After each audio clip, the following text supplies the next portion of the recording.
Hey guys, Wade Willis here for Wade's Wii Reviews, breaking down episode 15 of Higurashi Go.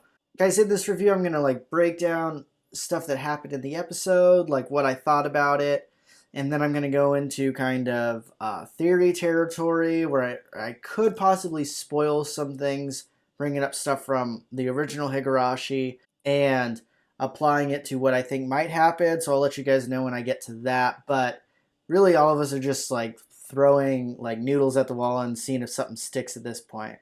Oh, and guys, if you haven't already subscribed to my channel, please do. Tons of Higurashi content. I'm breaking down every episode. I have reactions. I'm gonna go back to Yumeneko. I'm doing a playthrough of that, and I'm gonna touch on that pretty soon.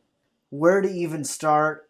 Okay, so in the episode in the beginning, it kind of struck me as it was going to be one of those cutesy, kind of moe episodes where they're playing games and stuff. And all of us know what I'm talking about.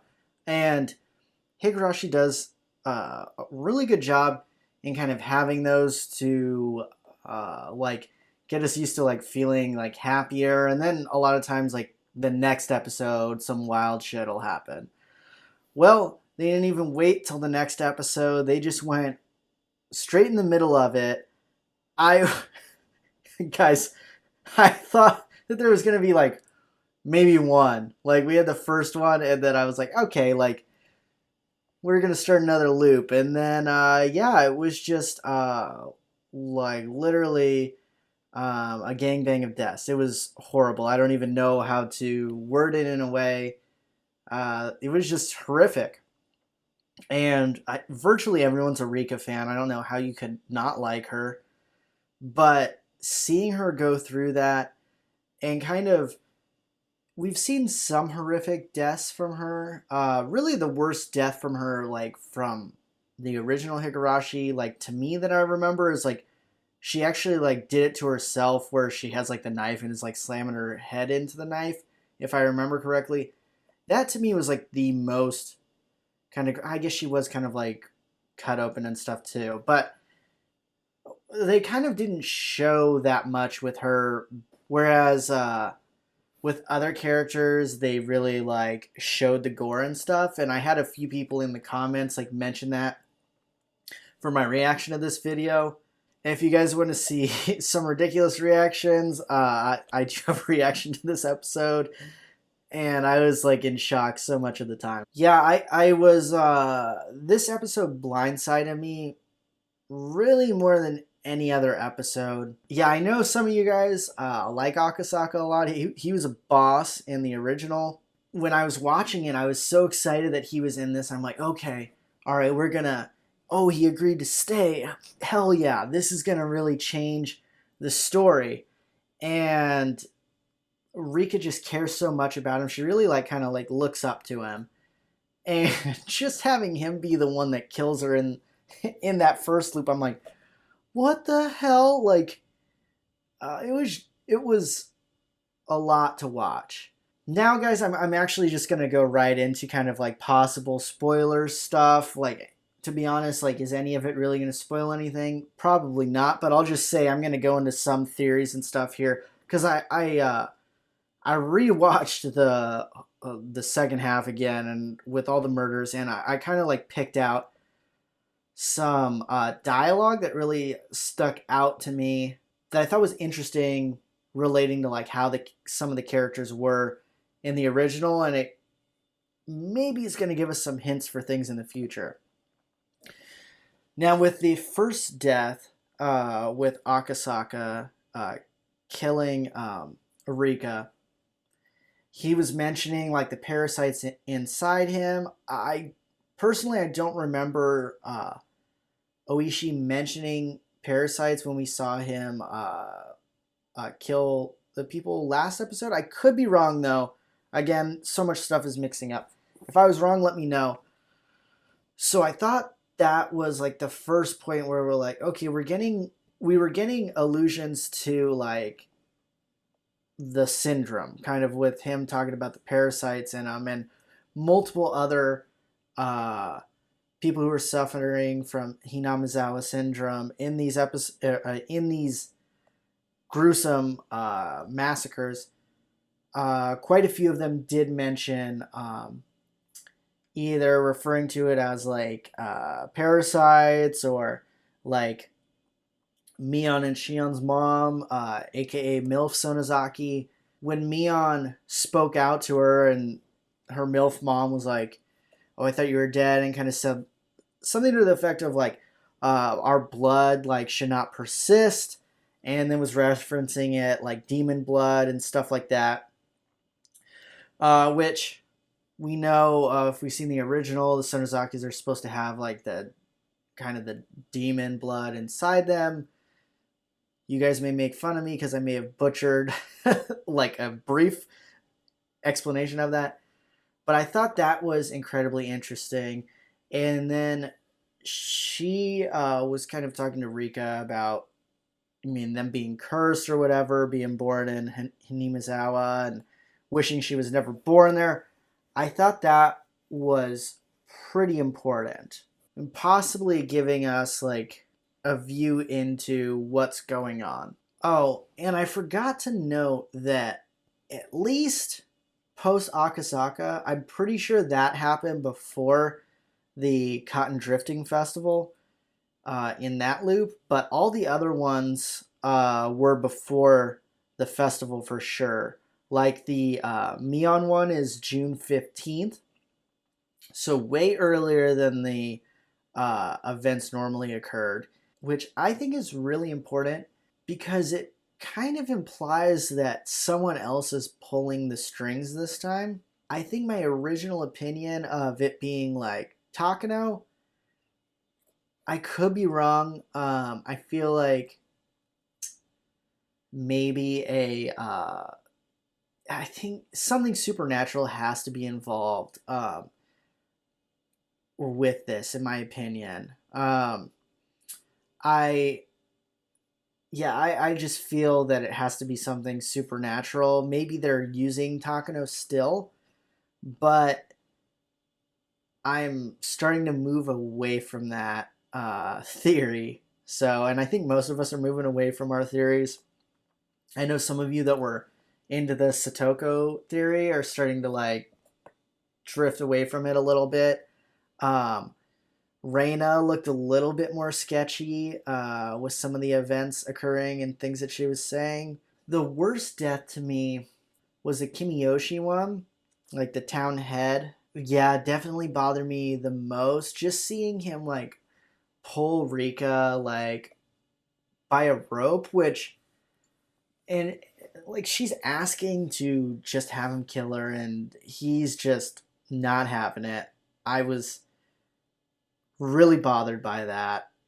And something that he said stuck out to me the most out of anything, any of the people suffering from the syndrome said.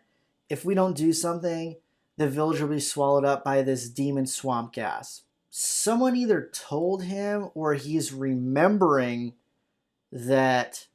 To me, this is like him alluding to the fact that if they make it all the way to the festival, like in the normal timeline, there was supposed to be kind of the really the gas terrorist attack, but it was labeled as like the swamp gas explosion thing.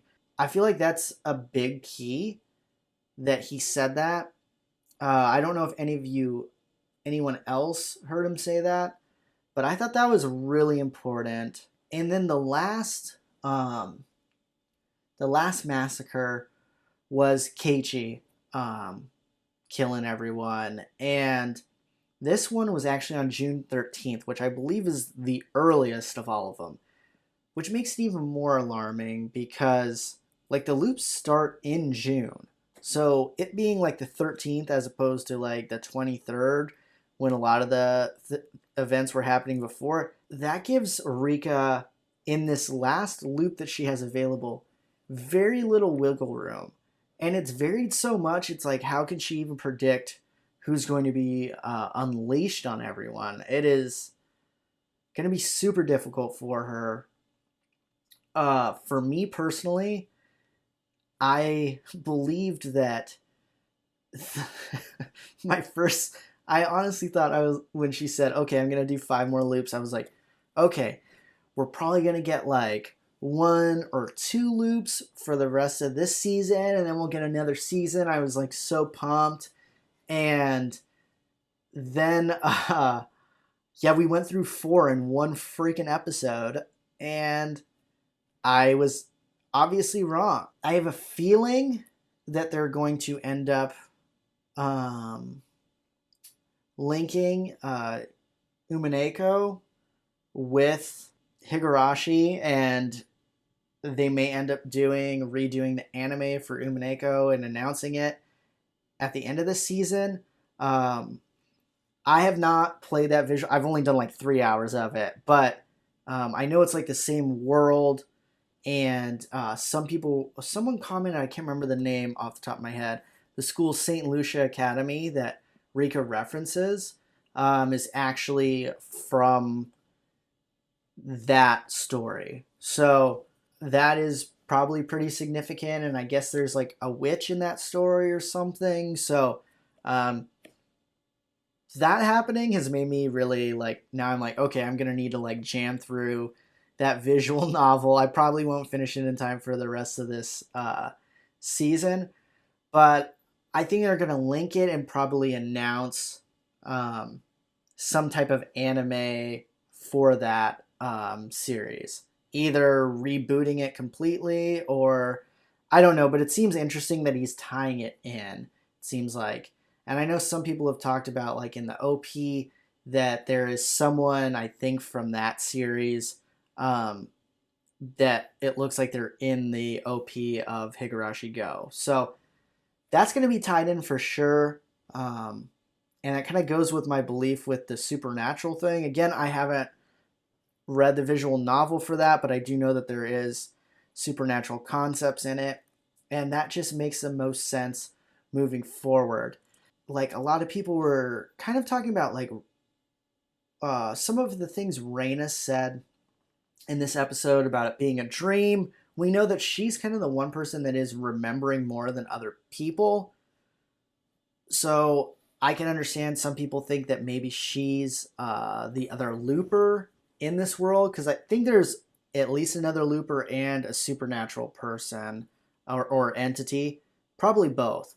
And I can see the belief that Reina is maybe that looper, and it's also alarming that Reina's the only one of them that hasn't actually had an arc dedicated to them. So out of the main characters, like Mion's had one, Keiichi's had one.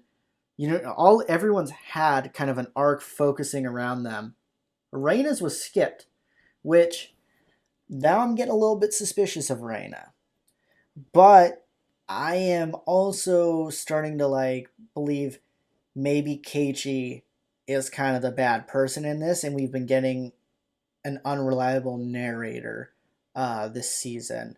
Unreliable narrator is like a very like common theme for like gothic literature and stuff, so I wouldn't be surprised at all if Keiichi is really a looper and he's just been a unreliable narrator to us the whole time. So that's kind of my thing. I kind of feel like, okay, we have few options. One, I think that's for sure supernatural entity involved, other than obviously like Rika and Hanyo. And I'm really suspicious of Reina because we haven't gotten an arc for her yet. And some of the things she says, she remembers more and is open about remembering more than anyone else. And then Keiichi has really, I think he's been saved every single arc. So, a bit fishy to me. I kind of can see the unreliable narrator thing. But I'd love to hear your guys' opinions. Thanks for everyone throughout Go. You guys have really been doing it. This has been really fun for me going through theories and talking about all this stuff. Let's keep doing it. Some of you guys had some really interesting things that you said on my reaction video. And yeah, let me know your theories. Guys, make sure you don't just like put in the beginning of your comment, put spoiler or something. So if random people just want like a summary or ideas on this without getting spoiled, we don't ruin it for them. But yeah, guys, let me know your ideas. I'm I basically had to throw most of my theories out the window, and I am still like flabbergasted from what happened. But let me know your guys' thoughts.